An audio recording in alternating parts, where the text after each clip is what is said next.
Pertanian bersama Satuan Tugas Pangan menemukan 212 beras premium yang beredar di masyarakat tidak sesuai mutu, baik dari sisi berat kemasan, komposisi, hingga labelnya. Pemerintah mengklaim dari temuan ini masyarakat merugi hingga 99 triliun rupiah. Terjadi kenaikan harga di saat stok kita tertinggi selama 57 tahun. Pemerintah tengah mengusut temuan dugaan kecurangan pada produk beras premium maupun medium yang beredar di pasaran. Sebelumnya, hasil investigasi Kementerian Pertanian dan Satgas Pangan Polri mengungkapkan setidaknya ada 212 merek beras yang terbukti tidak memenuhi standar mutu, baik dari sisi berat kemasan, komposisi, label, hingga harga eceran tertinggi. Peredaran beras tak sesuai mutu ini ditemukan setelah Kementerian Pertanian melakukan pemeriksaan di 13 lab di 10 provinsi.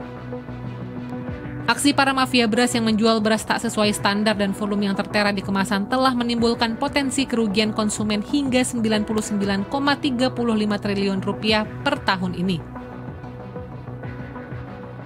Berdasarkan hasil investigasi ini, Mentan Amran menegaskan pentingnya pengawasan yang lebih ketat terhadap distribusi beras di pasar agar konsumen tidak terus dirugikan. Menteri Pertanian Andi Amran Sulaiman menyebut kementeriannya telah melaporkan temuan ini kepada Kejaksaan Agung. Sementara itu, Satgas Pangan telah menerima laporan resmi dari Kementerian Pertanian pada 10 Juni 2025. Satgas Pangan langsung bergerak dengan mengambil sampel beras dari gudang-gudang dan pengecer untuk diperiksa kembali. Pemeriksaan juga dilakukan dengan memanggil 8 perusahaan yang diduga memproduksi beras premium dan medium bermasalah. Jika nanti pada hasil audit ditemukan unsur pelanggaran tindak pidana, maka para produsen beras yang terindikasi melakukan penyelewengan akan segera diproses sesuai ketentuan hukum yang berlaku.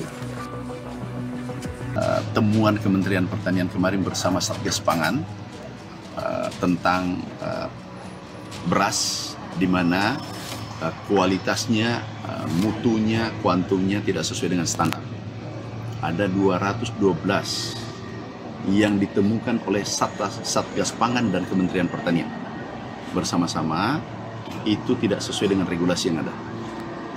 Semuanya ini yang 212 merek kami sudah kirim langsung ke Pak Kapolri, kemudian Satgas Pangan dan Pak Jaksa Agung. Mudah-mudahan ini diproses cepat. Kami sudah terima laporan tanggal 10, 2 hari yang lalu, itu telah mulai pemeriksaan.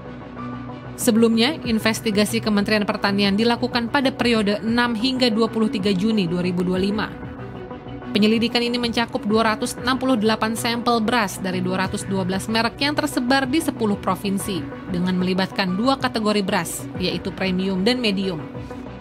Fokus pemeriksaan dilakukan melalui parameter mutu seperti kadar air, presentase beras kepala, butir patah, dan derajat sosoh.